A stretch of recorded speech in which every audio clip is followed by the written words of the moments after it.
आज पक्षाध्यक्ष पदाचा तुम्ही राजीनामा दिलाय, पुढची भूमिका काय असणार आहे? निश्चितमध्ये पक्षामध्ये प्रवेश करत असताना मला ह्या ठिकाणी ह्या विधानसभेचं नेतृत्व म्हणूनच त्या ठिकाणी प्रवेश माझा झाला होता.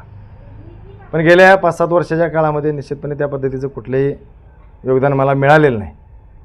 पण या विधानसभा मतदारसंघाचं विकासात्मक दृष्टिकोन ठेवून आम्ही सगळी मंडळी काम करणारे आहोत.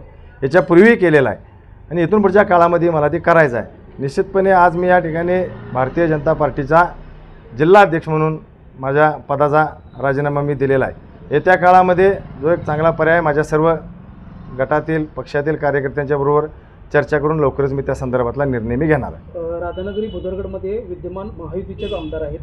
तुमची दावेदारी कशी असणार आहे, कसं नियोजन केलं जाणार आहे? निश्चितपणे एक चांगल्या पद्धतीचं वातावरण या ठिकाणी आहे. गेल्या 10 वर्षामध्ये ज्या पद्धतीचं काम विद्यमान आमदारांच्या माध्यमातून झालेलं आहे तिच्या लोकांच्यामध्ये सुद्धा त्याबद्दलची एक तीव्र भावना आहे आणि या सगळ्या प्रक्रियेमध्ये मला निश्चितपणे खात्री आहे की जर येत्या काळामध्ये विधानसभेच्या निवडणुकीमध्ये मी ज्यावेळी उतरेल त्यावेळी निश्चितपणे ते मला यशाचंच असणार.